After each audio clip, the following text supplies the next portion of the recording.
we're now ready to move on to the next presentation, which will talk about current practices and implementation of productivity improvement initiatives of the public sector, and explore new approaches to tackle the existing challenges in designing and implementing the initiatives for improving productivity in the public sector. Please give a warm round of applause to the co-founder and CEO of GovInsight and the co-founder and chair of the European Cities for Sustainable Public Finances, Mr. Alexander Heitlinger. Good morning, Mr. Heitlinger. Good morning. First of all, for me, it's a big honor to be here at this very exciting conference on the productivity in the public sector, organized by the Asian Productivity Organization as well as supported by the Development Academy of the Philippines.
A long list of projects where I can draw my experiences, knowledge, and know-how, and usually I try to translate. In addition, of course, the work with the OECD, the work with the European Commission, which is in our case in Europe another level of public administration, so supranational public administration, is also, let's say, very rich in this context. When we start, and I liked a lot that you have an own Asian productivity organization, because we in Europe are not so much familiar with that term when we speak about in the public sector. We are more using the word of quality management, or the quality in the public administration, or the well-functioning of the public administration. If we have a well-functioning public administration in the European country, that means they produce really good services. People are happy, they're satisfactory, etc. But of course, all the efficiency and effectiveness, so productivity, what is it actually in the terms of the public sector? Here you can see a typical definition, which I took from the Cambridge Dictionary. We know perfectly from the private sector, and myself, when I studied business administrations when I was younger, we have here the output and input issue. That means what can be produced, what kind of output can be produced in comparison to what kind of necessary, let's say, input is necessary. Materials, human resources, investment into order to produce these goods. So productivity is a crucial factor in the production of performance. We also say that performance improvement instead of productivity in our daily life. So what I say in the next is we aim in Europe much more towards excellency in public administration, rather than calling it productivity. But you're fully right, of course, it's a matter of the terms. Most important is that all the issues are related to it. When we look at our public sector, we have done here several European-wide studies. What is the role? Many of them say a lot of things go into the private sectors. We are also having a strong, let's say, tendency using other kind of actors, the NGOs, civil society organization. I come also back to this a little later. To what extent are we going to use the citizens even to, let's say, provide maybe services? We saw that in terms, in the times of the COVID, a lot of citizens have taken over some of the services which could not be provided by the public sector due to whatever, let's say, issues. We have here also very clear trends or strong opinion in Europe that in the future, especially when we speak in our welfare system, I'm from Austria, we have a very strong welfare system, but also in Spain and in other countries, we need much more volunteers. That means people outside the public administration providing certain services. We cannot, also in terms of, and you will see some statistics afterwards, we do not have enough the civil servants inside. We do not have often the knowledge, let's say, available, or are too approximate enough to the needs or to the issues or hazards, as Julia said. And therefore, we need, let's say, this partnership. Having looked at the public sector, in Europe, we have around 500 million inhabitants. Now, I include still the UK, also it's outside the European Union. And in terms of employees or in terms of a company, it is the biggest single industry. We have 75 million public employees working in Europe together. This you can see on the left-hand side, therefore, it is the public sector is the biggest single industry what we have. So the biggest company, if you use that term. In that context, we have three roles there. It's the biggest investor, it's the biggest purchaser, and it's the biggest employer. In the terms of investing and purchasing, I also have seen that already what the colleague from the Philippines, the Undersecretary, Ms. De Rosa, she said, it's important to have a very good public procurement system in place. We are including the public procurement, things like green, like the SDGs, the Sustainable Development Goals. We're including the ESGs. All these different issues can be very much pushed thanks to a good public procurement laws and system in order to have the right services, the right products in our respective society. Another thing is, of course, to what extent when we invest and when we purchase, are we, let's say, buying on the right price? Public sector tends to have not so much or not always enough information about the market, about the different pricing. We put there, let's say, a call for a different service or call for proposal, and then you put a price there. But very often it's very difficult to judge to what extent is it too expensive, again, in terms of productivity, what kind of money do we need in order to produce that given output, etc.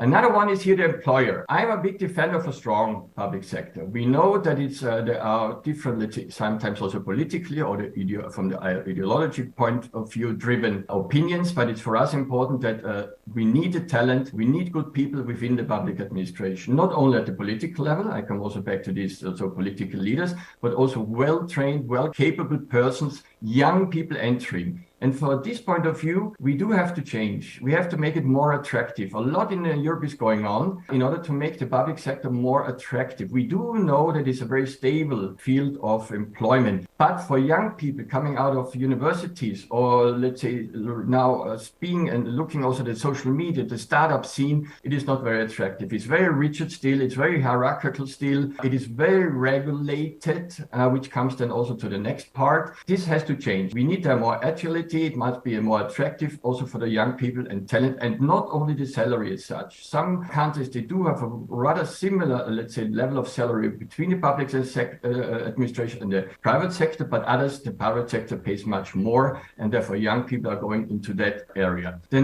other two roles, what I said before, it is we need policymakers, we need regulation. This is an issue we can never in the public sector outsource, really. We can include via e-consultation or co-creation other actors, but it is very important that we have a strong innovation aspect there. What we have in Europe here, a lot of initiatives goes to better regulation. Better regulation means, and in the same time, impact assessment.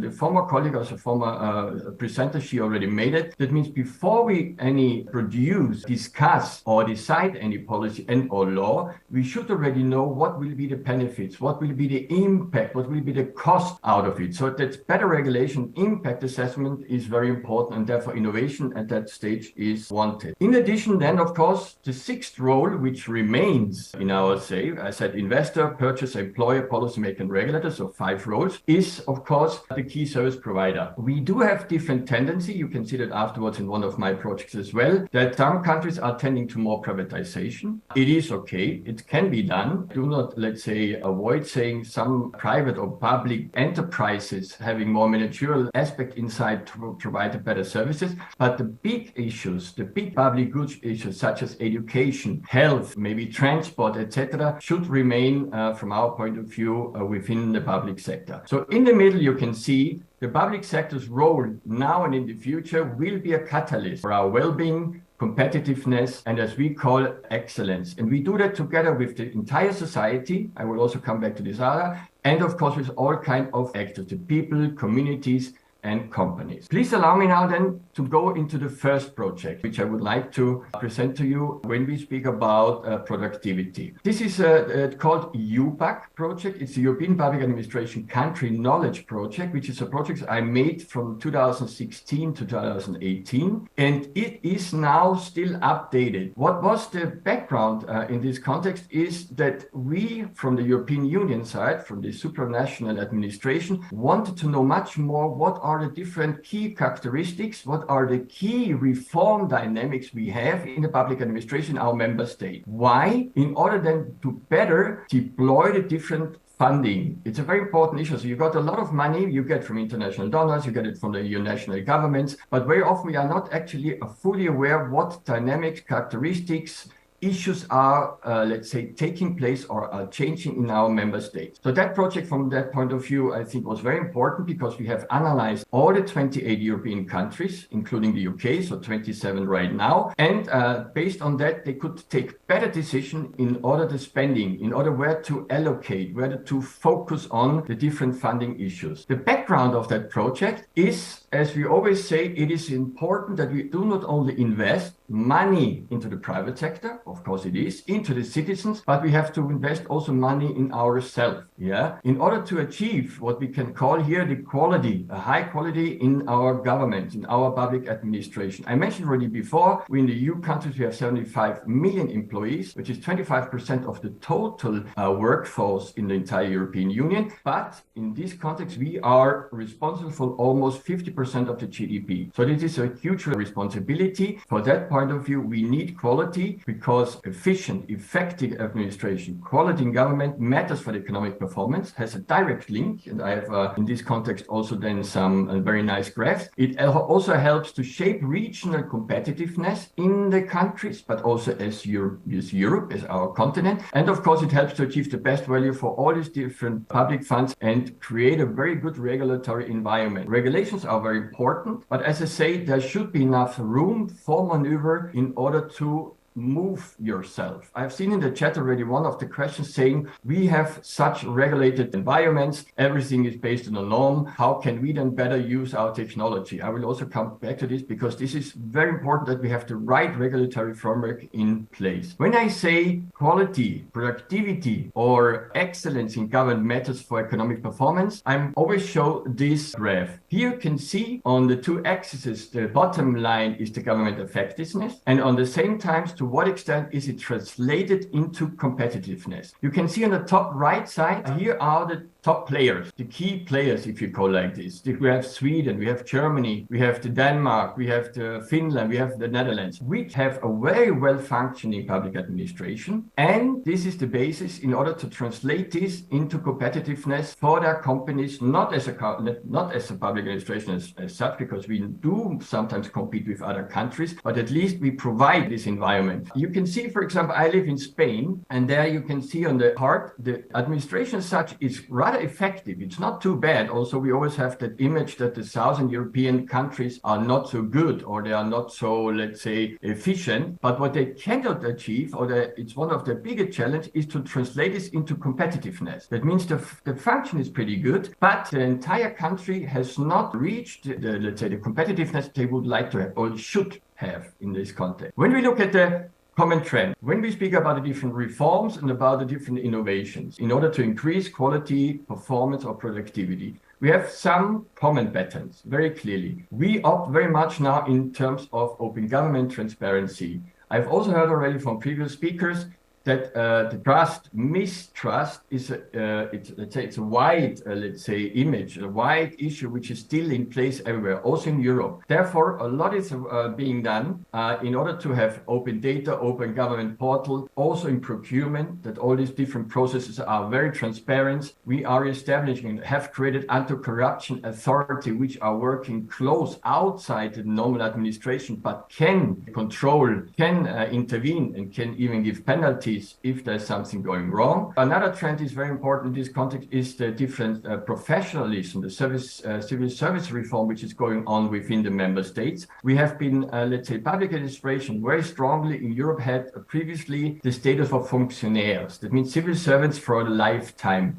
But this is changing a lot. For example, in Austria, we have now 50% of all the workforce in the public administration are the standard, the traditional civil servants, but 50% have a normal, under brackets, labor contract, doing the same job, but having a labor contract with objectives, with the possibility, in case, it's normally not very often, that can be fired, in order to have, let's say, there a better mix in not only having people there in case they cannot be fired at all, they cannot be punished at all, etc. So we have a lot of instruments, let's say, being introduced, like performance appraisal. The majority of our European public administration do have objectives now for the civil servants. They have appraisal and monitoring system in place. In Spain, this is not yet the case. It's one of the few countries, for example, we do not have civil servants having an objective or what is your planning for the next year talks, as well KPIs in order to perform and measure this performance. We do have very strong code of conduct. That means that you have to comply with a certain number of values in order to do your job. I will also come back to the afterwards. And what we also already said before, another trend is digitalization in terms of e-government. Everything is online. The one-stop shop is one of the most key elements in our governments, that you do not have to provide your information to several ministries or to several levels of governments. It should be done and if possible electronically. I will also come back with some statistics on that. Where we do not have at all a real, let's say, clue what is better or not, there are not really trends to say this is a better issue or the other one, whether to merge. That means, should we merge maybe local governments? Should we, let's say, make bigger administration, or do we have better or more productive in let's say, administrations at the national level, regional or local level, or agentification? Because we do have also in some European countries, or even some cities, like the city of Hamburg, having more than 350 public agency doing some of the public services. So this agentification or centralization, it's not a really studied, or it's no real evidence provided what is better. We also have not a really full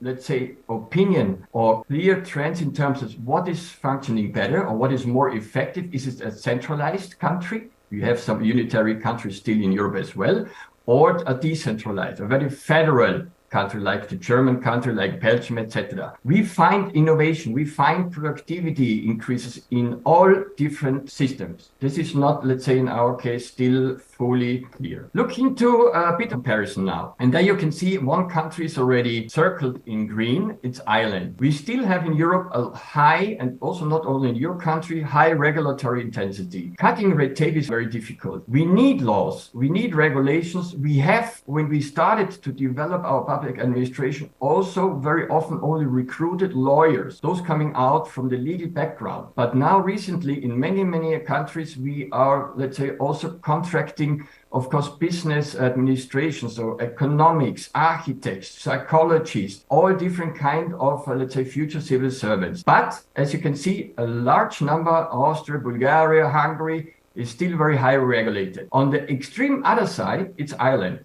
This is the lowest, let's say, regulated country of Europe. That does not say we have no laws there, but you can also see it is a very open. On the top right, you can see how open our administrations they are in Europe. Is it very open? Like on the left-hand side, we have here Estonia, we have here Finland, we have here Denmark. On the right-hand side, a lot of information, even if we have transparency portals, even if we have online systems or services online provided, the decisions are let's say, often taken still behind the doors. This is therefore we call it here closed public sector. And Ireland is also one of the very few countries, when we look at how agile, adaptive a public administration is, we still are dominated by a very procedural public administration. So procedures are very strong. You can see that here on the bottom of that graphic on the right-hand side. All these countries are very strongly focused on still on processes. Where we have on the left-hand side, we have three countries, the UK, Netherlands, and Ireland, having a lot of managerial aspects. They are managed with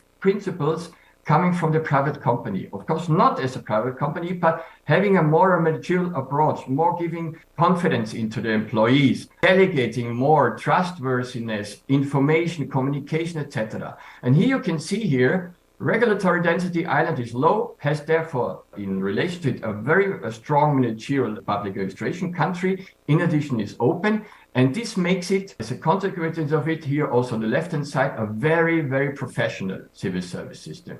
There are very, very professional civil servants working in public administration by their own, under supervision, together with others, in partnership, provide all the different services, which at the end of the day is very, very productive for public sector, in the same time also for those who benefit, which is the company as well as the citizen. When we look here from the UPAC, in Spain now is the second. Ireland, I give a little bit of an overview. Spain, where I live, it's a big country. We have a lot of, let's say, levels of governments. These are the typical fact sheets which are produced under the UPAC, and they are, let's say, gradually also updated. The last one has been now launched last year with the figures of 2020. So just when we had already the COVID-19, you can also access, and I think I will also provide your colleagues in the link where you can see all the different countries. Let's have a look quickly on Spain. We figure out here that in Spain, the level of distrust is very high. It has to do more with the politicians because we have a continuous change in the political sphere. Ministers are changed, mayors or city councillors, other politicians are changed on a current, let's say, continuous basis. Therefore, the distrust at the national level is very high, 75%. In regional local authorities, 57%. And when we speak about the corruption, which I also heard before, which also do exist still in Europe, in Spain as well, particularly directed towards the local authorities and the regional administrations, as we have here the Länder, or we call it here the, let's say, the autonomous community.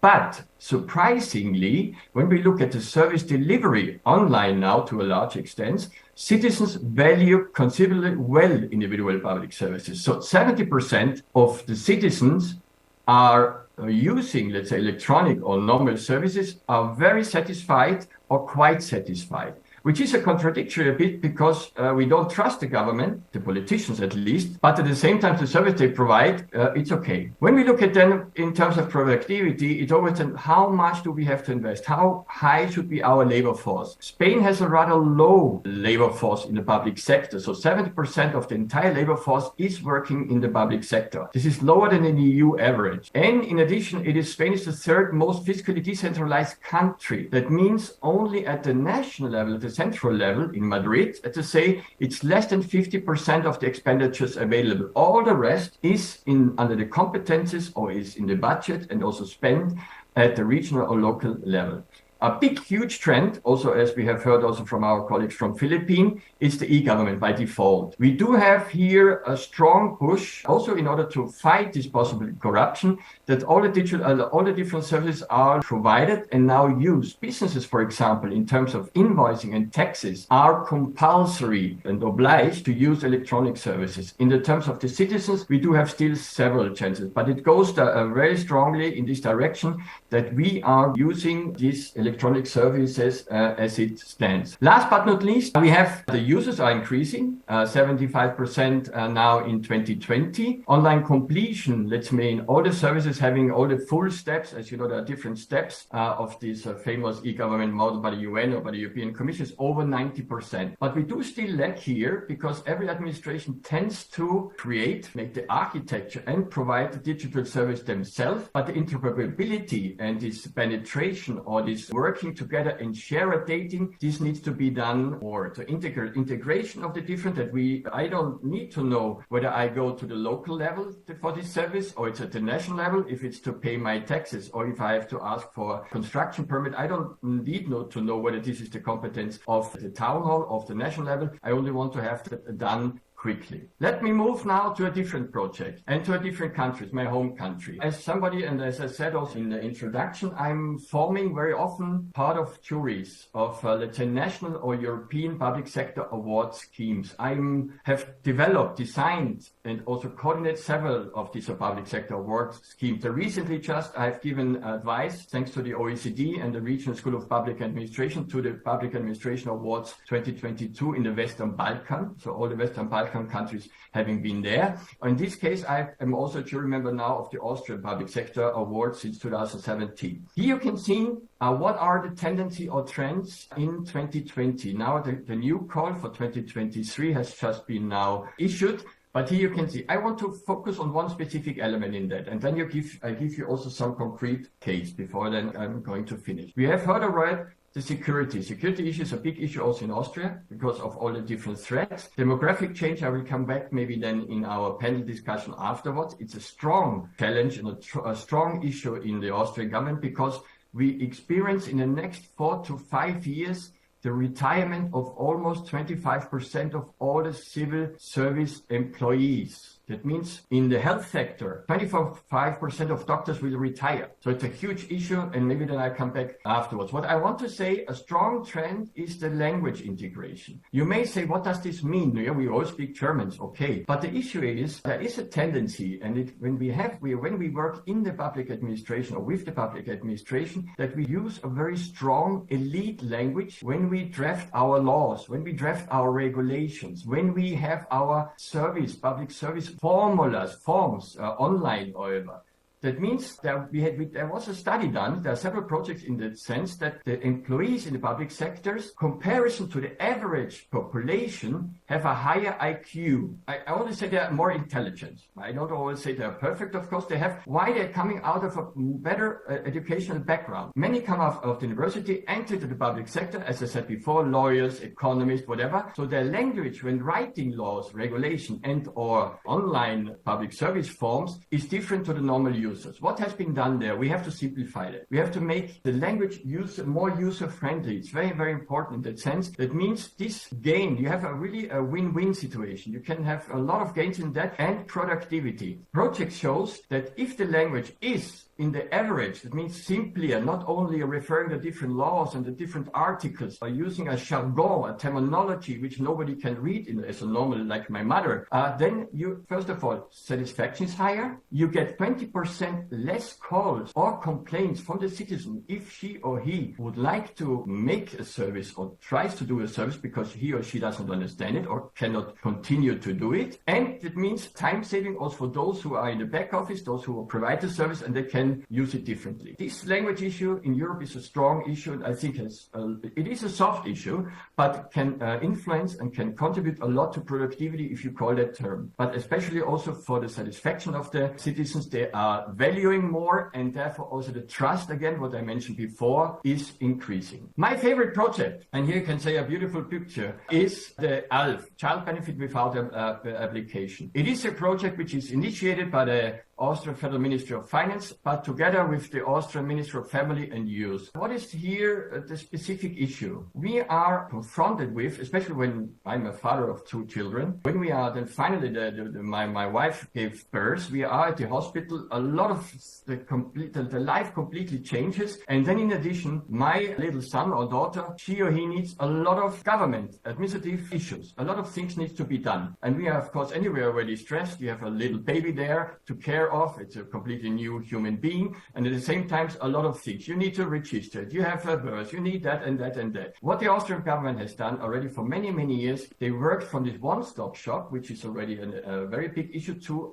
as we call it, no-stop shop. That means we do not need to go anymore as parents to the government, because once the baby is born in a public hospital or in the hospital, automatically the name, the date, the time, the parents' names, everything is available. This is then transferred from the hospital to the National Registry, and automatically this information by interoperability to the Ministry of Finance. And then we have a lot of allowances. We got a lot of, let's say, allowances for children, when they are born, when they are going to school, when they are going to study. And this is done in a completely new way. Here you see the visualization of it. From the hospital, the data is transferred to the registry office. When we had the COVID time, in addition, then there was, of course, very difficult to connect all that. So we have even civil servants in the different public hospitals coming to the, let's say, to the hospital and doing this job with an iPad, with, let's say, a device, electronic devices as support, and then all hours automatically done. It's a very, very, very strong issue.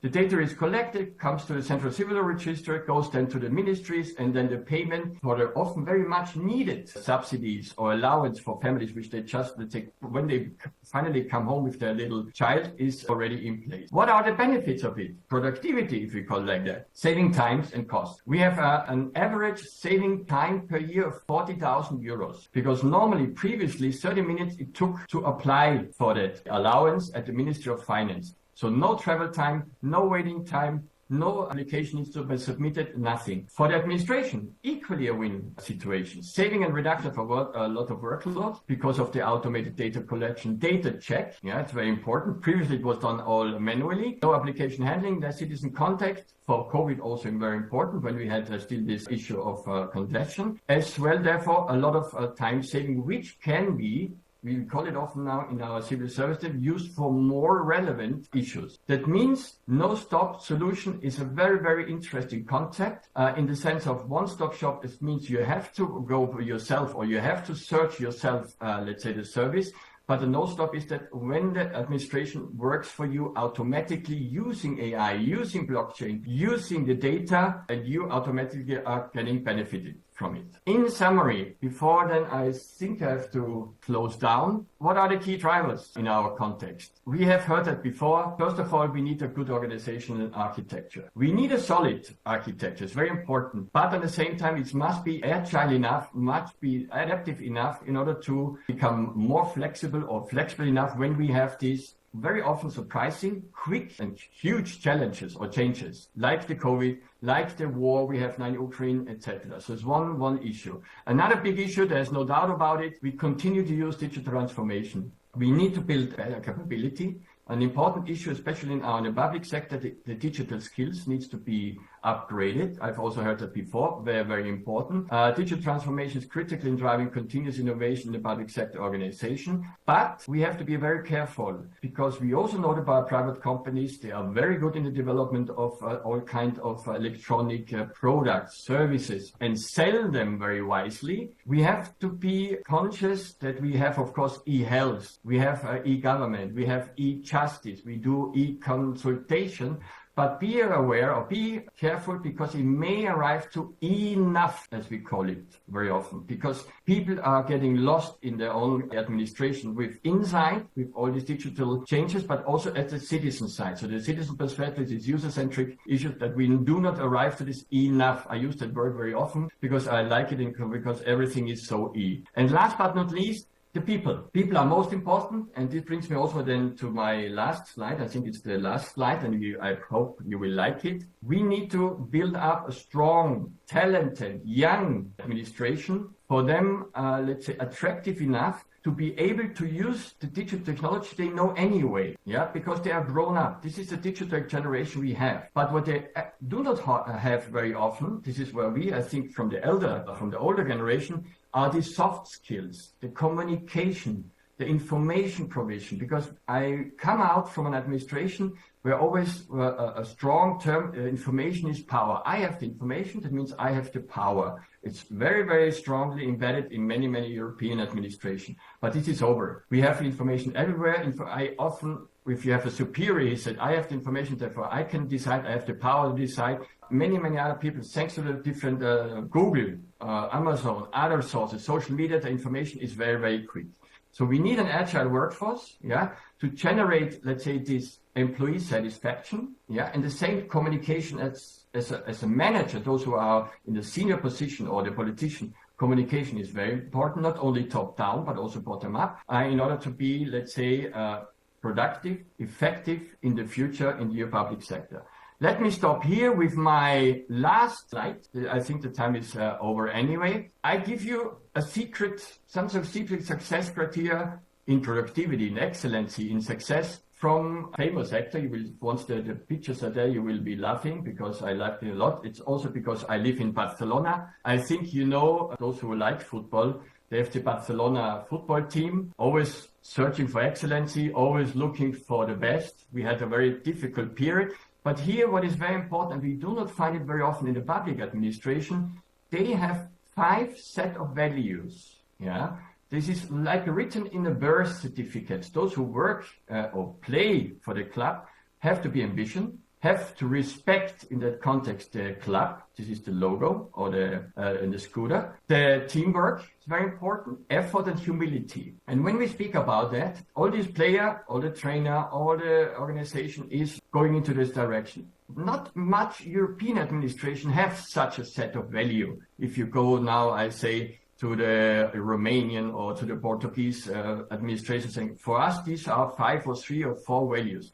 And what is important, this picture, you probably know all of the 5 pictures, but the top right, where all the arrows are coming out, this is the Masia. The Masia is the Barcelona school, like the School of Administration, or as you have the Academy for Development of the Civil Servants. Therefore, I'm always very much in favor, because I worked 20 years in the European Institute of Public Administration. You need a strong academy. You need a strong school where you come all these young people in this case, very young people with the age of 14, 15, in order to be, let's say, learn, in order to be educated with these values, with these principles, which at a later stage, in your case, when you are working in an administration, in their case, when they are entering the soccer field and when they play. So this is a bit my message. This is a bit what I wanted to say today, how to improve or make Agile productive public sector, the European perspective. If you're interested, I have published together with many colleagues several books.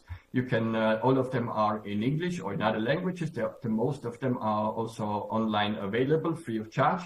I leave it there. I think my 40 minutes is over, and I thank you very, very much for your kind attention. Thanks a lot. Thank you very much, Mr. Heitlinger, for sharing new methods and techniques in improving public sector productivity. I'm sure most, if not all, of our delegates are now concentrating on how to apply the key drivers of productivity in your secret success criteria for productivity improvement in their respective organizations. Our next presentation examines the effect of current policies on a macro level and identifies ways to effectively balance environmental concerns with economic progress and productivity. To share his insights about the effects of environmental regulations on innovation and productivity, please welcome the Associate Professor in Sustainable Finance and ESG at Kyushu University and an Honorary Research Associate at the University of Oxford, Dr. Kim Schumacher. Good afternoon, Dr. Schumacher. Good afternoon. Thank you very much for the kind introduction. It's great to be here. Today, I will talk a little bit about what environmental regulations actually mean, or what is the impact of environmental regulations on innovation, on productivity, because there's always a misconception, or that there can be a misconception that environmental regulations can hurt or might have a negative impact on innovation, on productivity, on growth. So it is good to also acknowledge that it can have the exact opposite effect. But it's always very important to understand the context and also to have a little bit more insight. So today, I want to first talk a little bit about in what context do we actually operate. So it is a contextualization of environmental and sustainability risks. Then I want to talk a little bit about transition risks, what they are and how they relate to innovation, and how innovation actually has an impact, or how environmental regulation can foster innovation. Then we'll look at some concrete examples where environmental policies and economic performance are sort of influencing one another. And then also finally just some regulatory initiatives that are currently planned, which will likely have also at least as an subsidiary goal, have the objective to also foster innovation and productivity. So first, I want to talk about contextualization of environmental and sustainability risks. So we're currently in the midst, we're almost at the end of COP27 and at Sharm el-Sheikh in Egypt, and the Conference of Parties in order to find solutions to mitigate anthropogenic climate change or global warming. And in order to do so, that is one of the key risks that we see, a risk driver. And that is a challenge that humanity is facing, and then also that we need to address collectively. Some countries, obviously also due to historical responsibilities, might have a larger share to carry, which makes sense. But everyone needs to respond to this change that is happening. And unfortunately, there was the announcement that probably 1.5 degrees of warming has already been locked in with the current trajectories and the emissions already in the atmosphere. So we already need to change. We need to adapt. But also that does not preclude us from doing everything to mitigate an intense global warming to a catastrophic global warming, because now it already have very significant impacts in different regions. And that is climate change as a whole, and also these conferences. That is where a lot of policy instruments and policy are basically decided. So it's very important to have that in mind. The Global Risks Report is sort of a reflection of that. It's always published by the World Economic Forum. And here we see in 2020, that was before COVID, we see that the top 10 risks, 5 of them are of environmental nature. And then also in terms of impact, you have 3 that are directly of environmental nature, but water crisis, it's listed as a societal one. One could actually say that it is also indirectly an environmental one because it is intensified by climate change. Also sea level rise sometimes contributes to certain freshwater reserves being transformed into saltwater, contaminated with saltwater, and therefore not fresh water anymore. Then in 2021, there was still top 10 global risks were still environmental in nature. And of course, COVID went up the list, or infectious diseases because of COVID, which is understandable. And then in terms of impact, on a short-term basis, of course, infectious diseases, but again, a lot of environmental risks. And then in 2022, in the newest edition, we again have, in terms of impact, we see climate action failure, extreme weather, biodiversity loss, and now infectious diseases only at the 6th spot. And then also human environmental damage and natural resource crisis, we see them being among the most urgent risks that business leaders, politicians, and other global stakeholders identify. And that is very important because it's often based on these types of perceived risks that governments and regional governments, national governments, or international organizations propose and implement policies to address these issues. So we come to climate change, and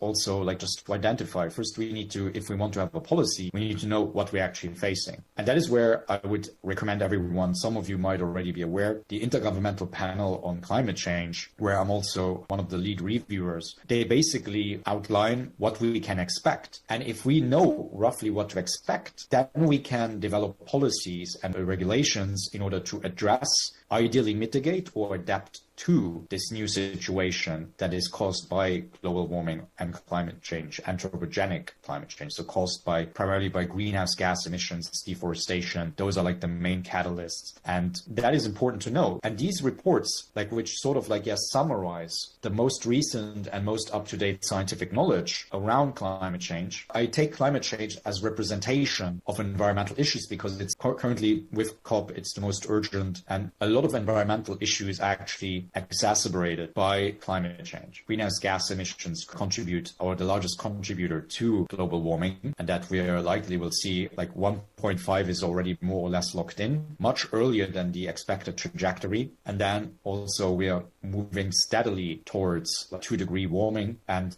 there's more recent expectations that we will probably land between 2.5 and 3 with the current reduction targets that governments have. And that, of course, will have very severe impacts on our lives. And as we see here with the planetary boundaries, humanity and the boundaries of the planet and the main systems of the planets can actually carry the carrying capacity of the planet in different areas for climate change. And you need to not mistake, just because climate change, it is already above the safe operating space, but you would say, oh, it's not that bad yet. The problem is, if you look at biochemical flows, those are the emissions in the atmosphere, and those are already far beyond. And also biosphere, so deforestation. So the planet, even if we would stop emissions to 0 right now, which again, does not mean we should not try to mitigate as fast and as much as possible. But even with the emissions that already are right now in the atmosphere, we already will experience the impacts of climate change in a very severe manner. For example, it affects all types of ecosystems. So from warm water corals, mangroves, small-scale fisheries, Arctic region, terrestrial ecosystems, coastal flooding, floods like river floods, crop yields, tourism and heat-related morbidity and mortality, all of those will become worse, and some more than others, like coastal flooding, terrestrial ecosystems, the Arctic, which again is linked to also to coastal flooding. All of these are and also in Southeast Asia or in Asia, corals and mangroves are also very important ecosystems, and it will be very severely impacted. And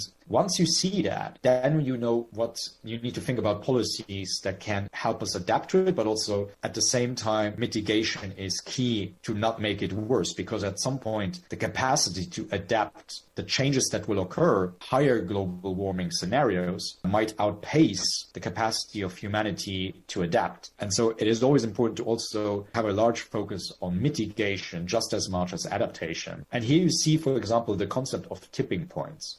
So these are like regions in the world, and these are like certain biosphere and atmospheric elements and also oceanic marine ecosystem level processes and flows. And if those are disrupted, those tipping points, if those climate tipping points, if they're disrupted, we will see kind of a domino effect. So, and as climate scientists or environmental scientists, we do not necessarily know yet exactly what would be the consequences if one of them collapses. And the consequences would be dire, and there would be radical changes that we would likely experience. It's just like, they have been identified as stabilizing elements of our global climate and environments. We need to do everything. So mitigation is just as important as adaptation. So global mitigation, local adaptation, they need to go hand in hand. And again, because at some point, maybe the capacity of humanity to adapt to ever-changing environments might be very limited if we do not also reduce carbon emissions. As one of them, like the Amazon is one of those tipping points, we identify the Amazon is at risk of becoming a savanna, and it can carry much less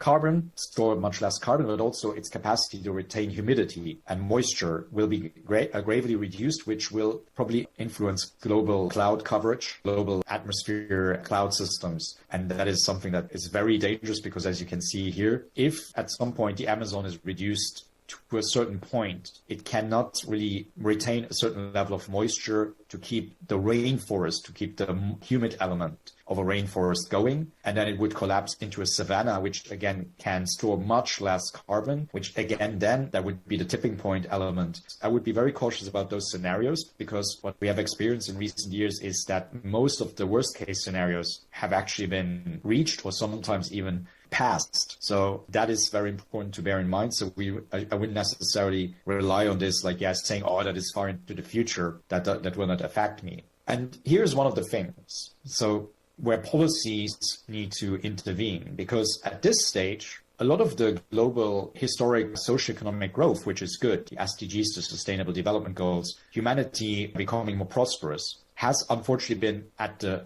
expense of what we call Earth systems. So basically, it went beyond the regeneration capacity and the carrying capacity of the planet. And that is where we need to decouple that. And that is where a lot of policies need to act, because we also need to become more productive. We need to achieve the same the same results, or even better results, with less input in terms of especially natural resources. And that is very, very important in terms of where the element of productivity and efficiency comes into play, because we rely as humanity mentally on ecosystem. If, for example, for food, for just climate regulation, water, for our food, photosynthesis, for the soils, and even for spiritual and for recreational purposes. So if those collapse, it will impact the economy, it will impact growth, it will impact our daily lives. And right now already a lot of people struggle, for example, with the inflation around food prices going up. If really soils and ecosystems collapse, then we will see that more and more. Droughts, heat waves, floods, coastal, sea level rise affecting coastal areas. That will all happen, and then much more common and much more often. And that is something we need to bear in mind. So now we have the physical climate risks identified. So on a physical level, or the environmental risks that come with it. And then now we have regulators. So as said, if we identify the issue, then we need to come up with first properly mapping it, framing it, and then at some point also develop strategies and policies in order to address it. So, for example, the European Central Bank, one of the main supervisory authorities of the EU, mentioned first framing, mapping the risks. So extreme weather events, chronic weather patterns, water stress,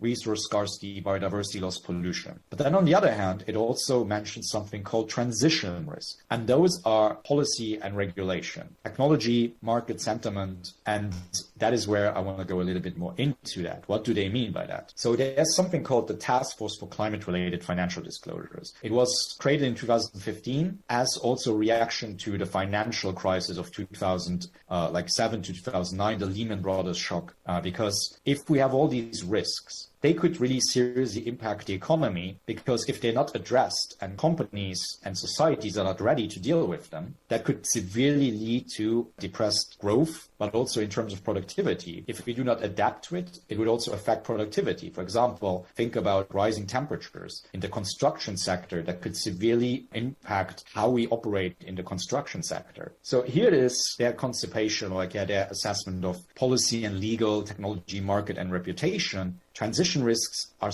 they basically are another element of physical risk, because the physical risks are the physical manifestation, whereas transition risks are how we as society respond to those risks. How do we transition as a society to a more resilient, more adapted, and also ideally more productive and efficient society in order to also mitigate the physical risks that come with environmental destruction and climate change. But at the same time, and that is where we come to productivity and innovation, there's also opportunities that basically come with it, because there's always different levels of how you can react, how you can adapt to a situation if you perceive a risk. And then you can either react more quickly, more energetically, more decisively, or you can also see the warning signs early on and then prepare. And that is where, for example, resource efficiency, energy source, product markets, resilience, all of those things come into play. And if you have the risks, some of the risks you cannot fully avoid anymore with climate change. So you identify the risks, you map them, and then you build strategies. And once you do that, if you do the right steps, they can develop the risks and also transform into opportunities. And that is where regulation comes in, because smart policies and regulation can actually foster innovation. And they can actually make societies more resilient. They can make companies more competitive. They can make resource use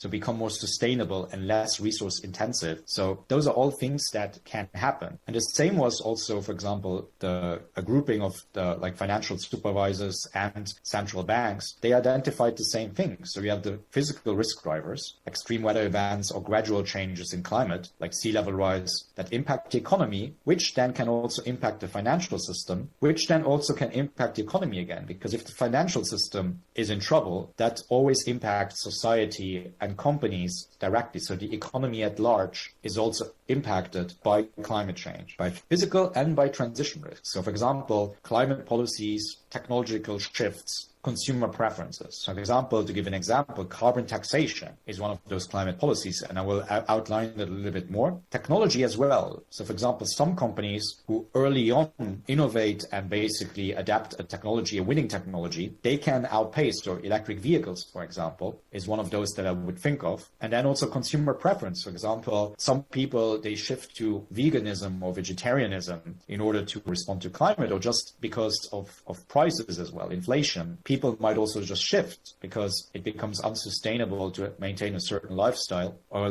certain habits. And that would also mean that some companies might go out of business, which then can also make the economy as a whole more vulnerable. And that would lead to what we call stranded assets, like real estate near the ocean, infrastructure, certain vehicles like internal combustion engine vehicles. All of that might be impacted, which again could impact the financial system, which then again could impact the economy as a whole. And to see a little bit what is meant, for example, market and technology shifts. It's, for example, reduced market demand for higher carbon products or commodities, then increased demand for energy efficient, lower carbon products and services, new technologies that disrupt markets. A lot of existing car manufacturers, they didn't consider electric vehicles real competition until Tesla came along, basically really disrupted the market in a large way. And that is what is meant by that, or reputation. So example, some companies, even though they advertise themselves as very climate friendly, they're often being sued, or they often have a lot of scandals, a lot of lawsuits, that might disrupt their consumer confidence. For example, the Volkswagen diesel scandal is very, very known, and it really chipped at the reputation of not only the brand itself, but also the manufacturing sector as a whole, because a lot of companies used similar tactics. And then policy and legal, it's just like increased costs, tax increases, things like that, that need to be implemented to respond, for example, in order to fund infrastructure investments, things like that. Or, for example, if your company, because you cannot comply anymore with certain regulations, for example, because it now constitutes a health hazard, for example, due to increased global temperatures. If you do not have adequate cooling capacities, it might be a hazard, considered a hazard. So if you do not have those capacities, you might have to go out of business. Or, for example, if your car emits more emissions than are allowed, those are very severe, policy and legal risks. And again, it's just like a little bit more like in detail. So policy and legal, increased pricing of greenhouse gas emissions, mandates and regulation on existing products and services. For example, global bans on single-use plastic bags or PET bottles. Those are considered in a lot of countries, they consider bans or at least additional fees products because there's a severe environmental impact, and also they're mostly made out of fossil fuels.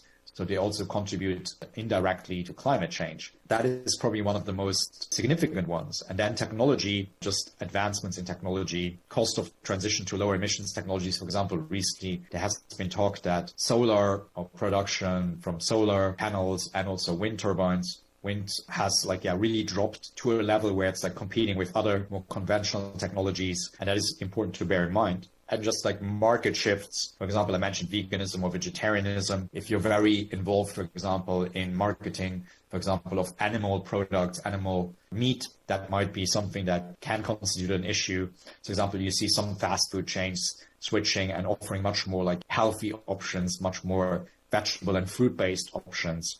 And then just reputation. If you're always in the news for violating certain environmental agreements or always being the last in your group, that also might be a bad issue. And then I talked already about the physical risks.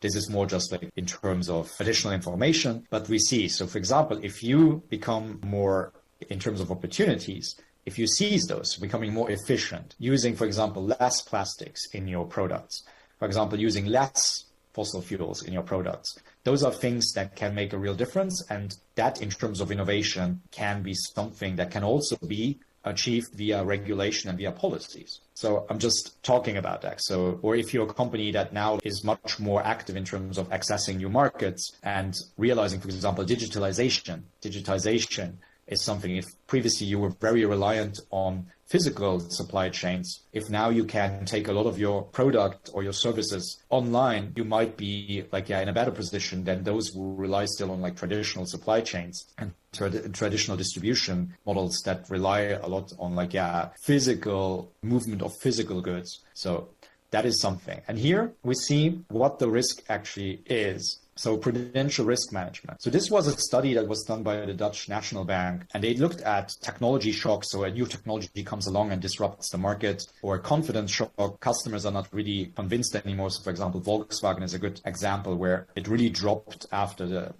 diesel scandal came out, or a policy shock. So for example, a carbon tax is implemented. And what they found was carbon-intensive sectors or sectors who rely a lot on physical activities, physical assets, they are most affected. So mining, petrochemical, utilities, air transport a little bit less, but they didn't really expect COVID. This is a study that was done before COVID, so that would be a confidence shock primarily also, and also a policy shock, because just due to policies that were implemented to maintain public health, a lot of planes could not fly anymore. And that really severely impacted the air transportation sector. Telecom, I think that has held true. One of the sectors that has been least affected, especially I'm now talking via video conference, via remote software, remote chatting or remote conference software. So those has been probably the least impacted. Climate change or physical impacts. And so they have been less. So it shows that some sectors, they require innovation because they are also the most at risk if for example, climate change does materialize and the effects of climate change materialize. And there could be significant loss. And as we saw earlier, that could disrupt the economy as a whole, and which also could raise productivity gains that have been made in the last years if, for example, certain sectors just collapse. And I do not want to be like alarmist or so, not at all, but these are just like projections. But I do see is that some of these already, they already materialize. So some companies, for example, in electric vehicles or in the energy sector, are already those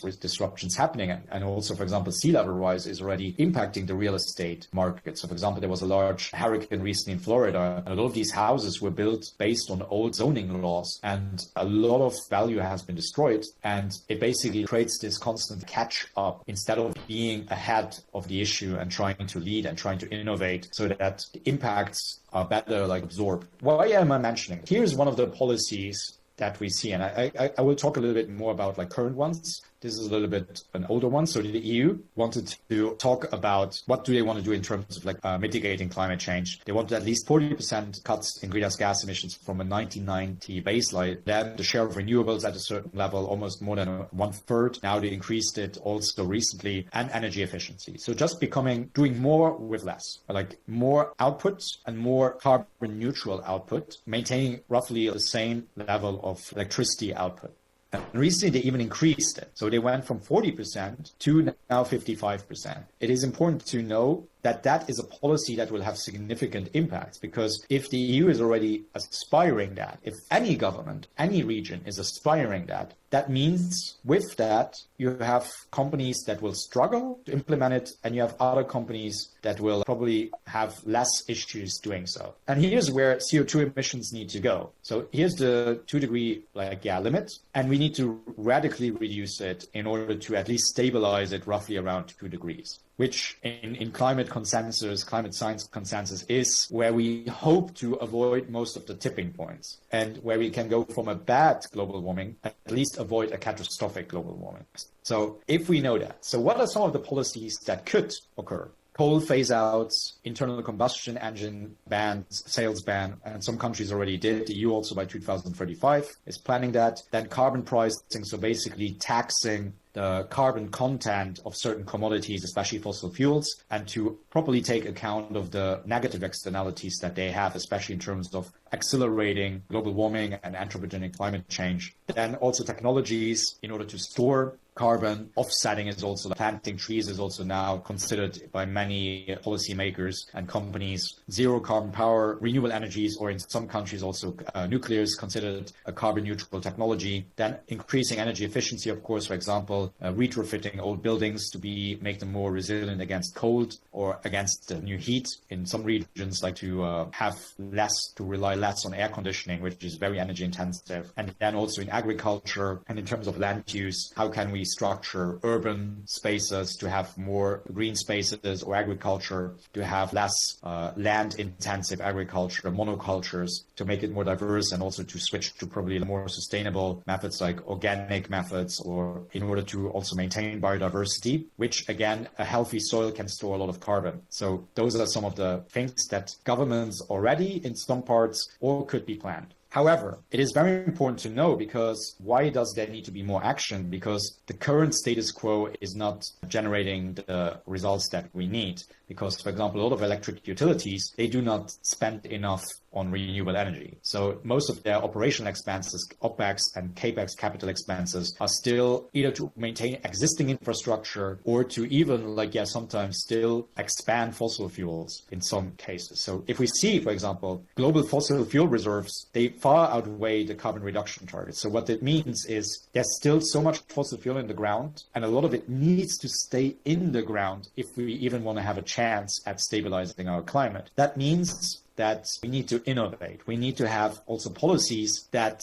either make it much harder or much more expensive to utilize fossil fuels, because ultimately it is basically in our self-interest to reduce it and also to find alternatives, carbon neutral alternatives that actually can be implemented, not just the far future, like in 100 years or so, that are available right now, and also to improve those. For example, storage capacities to have also electricity from renewables when there's no sun or there's no wind. So that is very important. But for example, as I said, utilities are not investing in much. The same is with big oil companies are not spending much on renewables. So they have sometimes marketing campaigns or so where they show that. But when it comes to actual capital expenditure, they do not invest like material, like significant parts in order to actually transition to lower carbon, like business models. And still they invest a lot in, like, for example, exploring fossil fuel reserves. A lot of the capital expenditures actually go towards that instead of, for example, expanding renewable energy capacities and infrastructure. So with that in mind, so that means the policies currently probably not enough yet to incentivize them to switch to renewables or to carbon neutral production methods. I use the energy sector because it's probably one of the ones that is most responsible for carbon emissions and has probably one of the largest environmental and climate impacts. So then we get to carbon pricing. So carbon pricing, as I said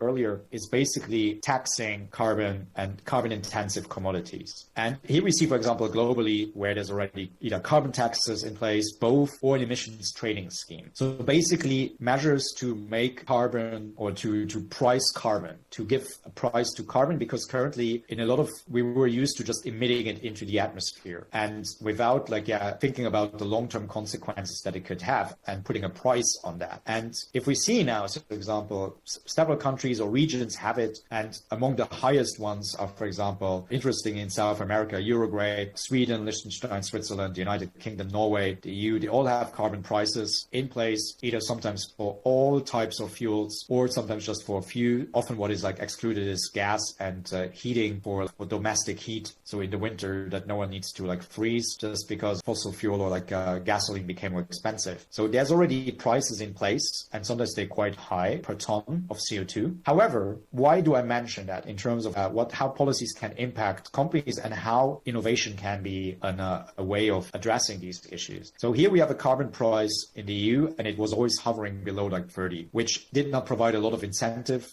to reduce carbon emissions, because a lot of governments in the EU actually, to protect their own industries and prevent certain businesses or activities to leave the EU to go to countries that do not have such strict carbon pricing policies, it was very low. They did not really want to hurt their own industries. And what that meant was, and I gave a very concrete example. So here we have different steel companies, and we see how much revenue they actually make from steel and how much it was in terms of percentage of their total revenue. So we see ArcelorMittal both makes a large part of their revenue comes from steel sales, and also as total percentage of their steel revenues is coming from the sale of steel. And then we see, for example, the total emissions, they went down. Total emissions under the EU emissions trading scheme, which also tries to put a price on carbon. But in the iron and steel sector, they actually went up recently again. But then the EU said, obviously, the EU emissions trading scheme is not working because the price for a ton of carbon is too low. So we need to increase it. That also means by reducing the amount of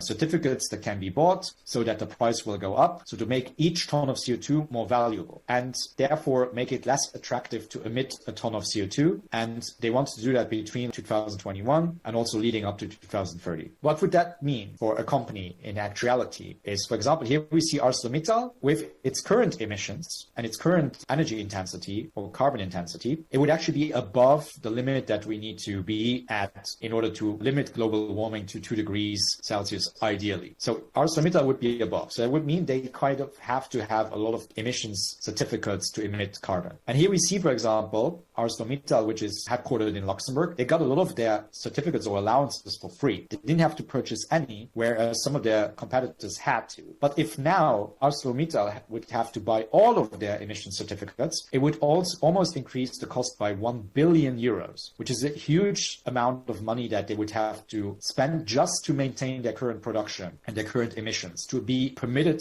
to emit as many emissions as they do now. And that is a huge amount of money that could be spent on innovation to actually reduce emissions. And that is where companies who do capable of reducing their carbon footprint, they would be more competitive comparatively because they could spend it on R&D, capital expenditures for innovating, than having to spend it just on maintaining their current emissions level. Therefore, being less efficient, being less productive because they can do less with the same amount of input, the same amount of fossil fuels that need to be input. And since the price recently went up almost over $100 in the EU, we see that is a significant risk to companies, especially companies that emit a lot of CO2 emissions. the environmental policies. So there's the assumption, and there has been studies that say that stringency of climate policies, so the more strict climate policies are, and if we take the EU as the emissions trading scheme as a benchmark, it has become more strict and it has been made more stringent. It also led to innovation because the more they need to reduce their emissions, they also need to find ways to do basically the same with less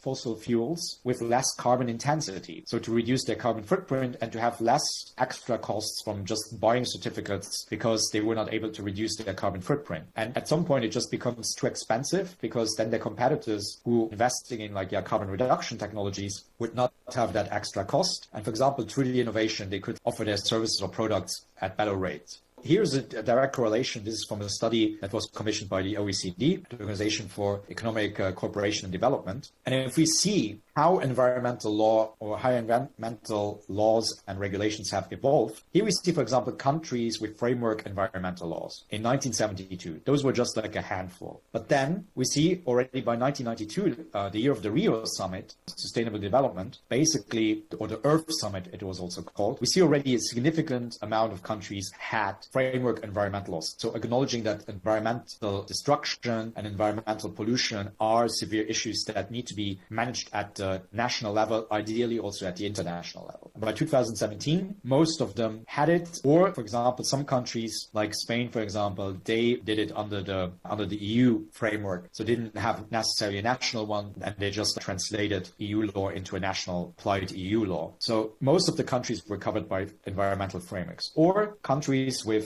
environmental ministries, agencies, or other bodies. Most of the world now has those. So that shows that there's an awareness around it, also willingness to implement and supervise and enforce some of these environmental laws. One of them, for example, is in the ESG space, environment, social, and governance. Everyone knows the 17 SDGs, I hope. So they are on the environment, like life on land, climate action, social, like no poverty, zero hunger, quality education, gender equality, and governance, which also pertains to decent work and economic growth. So what do we do to have productivity? And at the sovereign level, for example, some measured we try to evaluate good environmental performance, for example, by looking at energy, climate, and resources. And then also in terms of social performance and governance, we also look at that. But especially energy, climate, and resources are looked at. And then there's a study, and now we get into the innovation part. Why should we innovate? What impact does innovation actually have? So it showed that this study from 2015 showed that, and it's the most referenced ESG academic study at all in the world. They looked at all the laws that were passed where companies were either forced or voluntarily integrated these environmental, social, or governance, but especially environmental considerations into their frameworks, and how did it impact their economic performance. And they showed that it actually led to a positive financial performance. So companies, be it multinationals or even smaller companies that were adapting, being more aggressive around integrating environmental factors, either because they had to respond to national legislation or sometimes voluntary industry initiatives, or because of opportunities they wanted to seek, actually performed better. And another study also by the New York University and the Rockefeller Asset Management and Asset Manager, they found a similar, so this is a study that was published in 2020, so with more updated data, they also found that in most cases, ESG integration or looking at considering environmental factors in how you operate your business and trying to be better in integrating them actually had positive impacts on financial performance. And that aligns with what the OECD found. So basically, they have what is called the Environmental Policy Stringency Index. And basically, it looks also at different things especially environmental greenhouse gas emissions, particle emissions, or R&D expenditure, adoption of support of solar or support of wind in terms of technology. And here comes the transition part, because earlier I mentioned we have the risks, and then you have solutions, and technology can be a solution, or policy, like a carbon tax, can be a solution to certain issues. And they found also again that the stringency went up, and also that the stringency in recent years intensified. That is a steady observation. So more countries have environmental policies, and also the policies that they have became stricter. And also the enforcement of those policies became stricter. And here's for example, Brazil, South Africa, Iceland, New Zealand. It's interesting that New Zealand is very at the bottom, but a lot of that in New Zealand is done more informally with indigenous policy councils. But it is important to know that the level throughout, on average, went up. And also here we see that you have some countries who became very ambitious, but some countries still remain at a similar low level. But basically the divergence between those who are very ambitious and those who are less ambitious became wider. So you still have some countries which are less ambitious in terms of environmental regulation, environmental policies, but the gap has widened. But throughout, basically between 2000 and 2020, for each of them, the stringency went up, but from 2010 to 2020, especially after the financial crisis, it went a little bit down for technology support. So that was the reduction of subsidies, because it was very hard to provide, because a lot of funding had to be used to basically have bailouts, support systems for society, for banks, for financial institutions.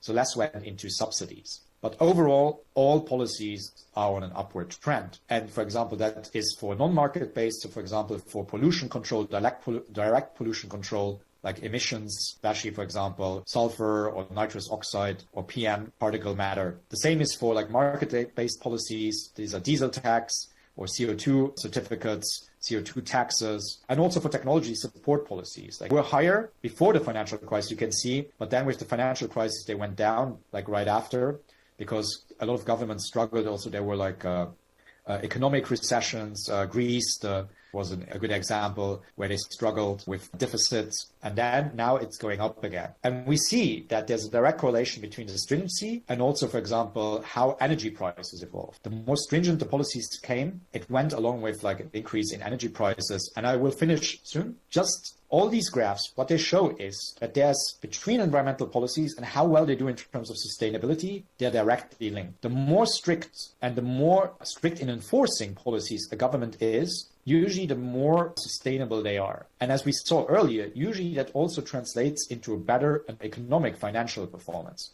So it does pay, because the people are more healthy. They usually also, the companies are more innovative because they are acting in a more stringent policy environment, and they become more productive. They need to do more, or at least maintain the level with less. So usually less fossil fuels, less resources, less water consumption, less water waste, less food waste. And that goes to show also in terms of innovation, it's directly linked to patents, so intellectual property. The more strict and regulatory stringency a country or a jurisdiction is showing, the more innovative the companies and stakeholders who operate in that regulatory environment need to be in order to adapt to the change. And we found, there's a study that I also participated in when I was in Oxford, we also found that that is the case for emerging economies, and even for developed economies, even though here we found a negative correlation, because that also means replacing old infrastructure. And that usually means that some value is destroyed, but at the same time it's replaced. And it would even be lower if there was no innovation. So innovation can actually foster, because at some point, all these assets, because developed countries already have more infrastructure, more assets like power stations or so, old power stations that need to be replaced, which requires capital. But with innovation, actually the score is better than it would be without innovation. And again, all these studies have found a clear correlation between environmental policy stringency and the Porter hypothesis. The majority has found a clear correlation that it leads to more productivity, it leads to more innovation, more patents. And that is where I want to stop. I have a last one. These are just some examples of the EU and other countries around sustainable finance and greenwashing, finding companies who say they're doing a lot, but actually find there's no evidence that they actually do something, and also financial institutions in terms of investing. Now there's policies created to find greenwashing, to first of all frame it, and then also to fine it, and also make it harder to do greenwashing. So companies need to become more transparent, and there's a lot of policies all over the world that are being created to do that. Now it's becoming harder to basically fake your positive impact. So even if you claim you're doing good, now it's becoming harder. So you even need to be more innovative, because a lot of jurisdictions around the world are planning policies around that. Yeah, that is basically it. And if you have any questions, please do reach out. Thank you very much, Dr. Schumacher, for an informative presentation on the effects of current policies on environmental sustainability and innovation. Also, thank you to all of the resource speakers that we had earlier this afternoon.